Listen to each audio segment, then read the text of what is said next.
Hello friends, ಇವತ್ತಿನ recipe quick and ಈಸಿಯಾಗಿ ಮಾಡುವಂತಹ ಎಗ್ ಮಸಾಲ. ಇದನ್ನು ಮನೆಯಲ್ಲೇ ಇರುವಂತಹ ಸಾಮಗ್ರಿಗಳನ್ನು ಉಪಯೋಗಿಸಿಕೊಂಡು ಈಸಿಯಾಗಿ ಮಾಡ್ಕೋಬೋದು. ಇದು ರೈಸ್, ಚಪಾತಿ, ಪೂರಿಯೊಂದಿಗೆ ಚೆನ್ನಾಗಿರುತ್ತೆ. ಹಾಗಾದರೆ ರೆಸಿಪಿ ಸ್ಟಾರ್ಟ್ ಮಾಡೋಣ. ಮೊದಲಿಗೆ ಎಗ್ಗನ್ನು ಬೇಯಿಸ್ಕೊಂಡು ಅದನ್ನು ಕಟ್ ಮಾಡಿಟ್ಕೊಳ್ಳೋಣ. ವಿಡಿಯೋದಲ್ಲಿ ತೋರಿಸ್ತಾ ಇದ್ದೇನಲ್ಲ, ಇದೇ ರೀತಿ ಕಟ್ ಮಾಡಿಟ್ಕೊಳ್ಳಿ. ಎಗ್ಗನ್ನು ಫ್ರೈ ಮಾಡ್ಕೊಳ್ಳೋದಕ್ಕೆ ಬೇಕಾಗುವ ಮಸಾಲೆಯನ್ನು ರೆಡಿ ಮಾಡಿಕೊಳ್ಳೋಣ. ಎಗ್ ಅದನ್ನು ಚೆನ್ನಾಗಿ ಬೀಟ್ ಮಾಡ್ಕೊಳ್ಳಿ. ನಾನಿಲ್ಲಿ 4 ಎಗ್ಗಿಗೆ ಬೇಕಾಗುವಂಥ ಮಸಾಲೆಯನ್ನು ರೆಡಿ ಮಾಡ್ಕೊಳ್ತಾ ಇದ್ದೀನಿ. ನೀವು ಜಾಸ್ತಿ ತಗೊಳ್ಳೋದಿದ್ರೆ ಅದಕ್ಕೆ ತಕ್ಕಂತೆ ಮಸಾಲೆಯನ್ನು ಹೆಚ್ಚು ಕಮ್ಮಿ ಮಾಡ್ಕೋಬೋದು.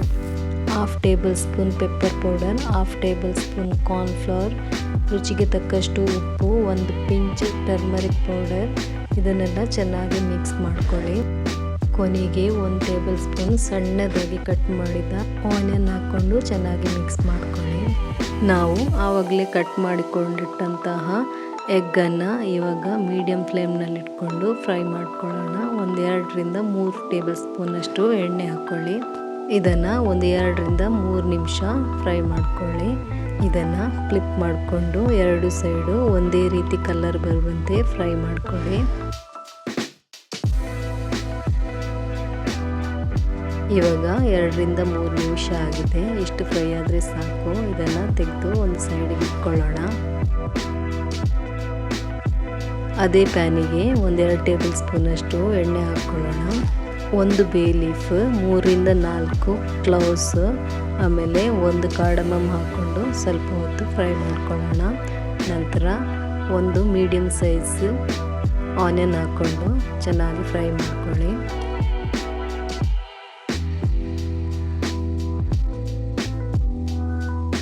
1 ಟೀ ಸ್ಪೂನಷ್ಟು ಜಿಂಜರ್ ಗಾರ್ಲಿಕ್ ಪೇಸ್ಟ್ ಹಾಕ್ಕೊಂಡು ಅದರ ಹಸಿ ವಾಸನೆ ಹೋಗೋ ತನಕ ಫ್ರೈ ಮಾಡ್ಕೊಳ್ಳಿ. 1/2 teaspoon turmeric powder, chilli powder 1 tablespoon, Kashmiri chilli powder 1 tablespoon, coriander powder 1/2 tablespoon, pepper powder 1 teaspoon, garam masala 1 tablespoon. ಇದನ್ನೆಲ್ಲ ಹಾಕಿ ಚೆನ್ನಾಗಿ ಮಿಕ್ಸ್ ಮಾಡಿಕೊಂಡು ಫ್ರೈ ಮಾಡ್ಕೊಳ್ಳಿ. 2 ಮೀಡಿಯಮ್ ಸೈಜ್ ಟೊಮೆಟೊ, ಇದನ್ನು ಚಾಪರಲ್ಲಿ ಫೈನಾಗಿ ಚಾಪ್ ಮಾಡಿಕೊಂಡು ಹಾಕ್ಕೊಳ್ಳಿ ಅಥವಾ ಮಿಕ್ಸಲ್ಲಿ ಗ್ರೈಂಡ್ ಮಾಡಿಕೊಂಡು ಹಾಕ್ಕೋಬೋದು. ಇದನ್ನು ಚೆನ್ನಾಗಿ ಮಿಕ್ಸ್ ಮಾಡಿಕೊಂಡು ಫ್ರೈ ಮಾಡ್ಕೊಳ್ಳಿ.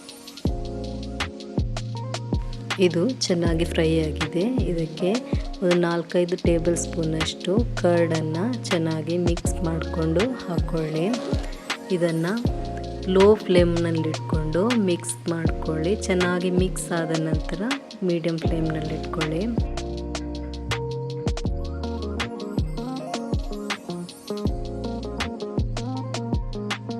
ಇವಾಗ 2 ಕಪ್ಪಷ್ಟು ನೀರು ಹಾಕ್ಕೊಂಡು ಇದನ್ನು ಚೆನ್ನಾಗಿ ಬೇಯಿಸ್ಕೊಳ್ಳಿ. ರುಚಿಗೆ ತಕ್ಕಷ್ಟು ಉಪ್ಪು ಹಾಕ್ಕೊಳ್ಳಿ. 4 ರಿಂದ 5 ನಿಮಿಷ ಮೀಡಿಯಮ್ ಫ್ಲೇಮ್ನಲ್ಲಿ ಇಟ್ಕೊಂಡು ಬೇಯಿಸ್ಕೊಳ್ಳಿ. ಇವಾಗ ಇದು ಬೆಂದಿದೆ. ನಾವು ಎಗ್ ಫ್ರೈ ಮಾಡ್ಕೊಳ್ಳೋದಕ್ಕೆ ಉಪಯೋಗಿಸಿದಂತಹ ಮಸಾಲೆ, ಅದನ್ನು ಇದೇ ಮಸಾಲಕ್ಕೆ ಹಾಕ್ಕೊಳ್ಳೋಣ. ಇಂತಹ ಸಿಂಪಲ್ ರೆಸಿಪೀಸ್ಗಳಿಗೆ ನಮ್ಮ ಚಾನಲನ್ನು ಸಬ್ಸ್ಕ್ರೈಬ್ ಮಾಡೋದನ್ನು ಮರಿಬೇಡಿ. ಮಸಾಲೆ ರೆಡಿಯಾಗಿದೆ. ನಾನು ವಿಡಿಯೋದಲ್ಲಿ ತೋರಿಸ್ತಾ ಇದ್ದೀನಲ್ಲ, ಇಷ್ಟು ಕನ್ಸಿಸ್ಟೆನ್ಸಿಯಲ್ಲಿ ಇದ್ದರೆ ಸಾಕು. ತುಂಬ ಲೂಸ್ ಮಾಡೋದಕ್ಕೆ ಹೋಗಬೇಡಿ. ನಾವು ಮೊದಲೇ ಫ್ರೈ ಮಾಡಿಟ್ಕೊಂಡಂತಹ ಎಗ್ಗನ್ನು ಇದಕ್ಕೆ ಹಾಕ್ಕೊಂಡು ಚೆನ್ನಾಗಿ ಮಿಕ್ಸ್ ಮಾಡಿಕೊಳ್ಳೋಣ. ಮಿಕ್ಸ್ ಮಾಡಿಕೊಳ್ಳುವಾಗ ನಿಧಾನಕ್ಕೆ ಮಿಕ್ಸ್ ಮಾಡಿಕೊಳ್ಳಿ. 2 ನಿಮಿಷ ಕವರ್ ಮಾಡಿಕೊಂಡು ಬೇಯಿಸ್ಕೊಳ್ಳಿ. ನೀವು ಒಮ್ಮೆ ಟ್ರೈ ಮಾಡಿ ನೋಡಿ. ನಿಮ್ಮ ಅಭಿಪ್ರಾಯವನ್ನು ಕಮೆಂಟ್ ಮೂಲಕ ತಿಳಿಸಿ. ಇಷ್ಟವಾದರೆ ಒಂದು ಲೈಕ್ ಕೊಡಿ ಹಾಗೂ ಫ್ರೆಂಡ್ಸ್ಗಳಿಗೆ ಶೇರ್ ಮಾಡಿ. ಕೊನೆಗೆ ಕಸೂರಿ ಮೇಥಿ ಮತ್ತು ಕೊರಿಯಾಂಡರ್ ಲೀವ್ಸ್ ಹಾಕಿ ಸರ್ವ್ ಮಾಡ್ಕೊಳ್ಳಿ. ಹಾಗಾದರೆ ಮುಂದಿನ ವಿಡಿಯೋದಲ್ಲಿ ಸಿಗೋಣ.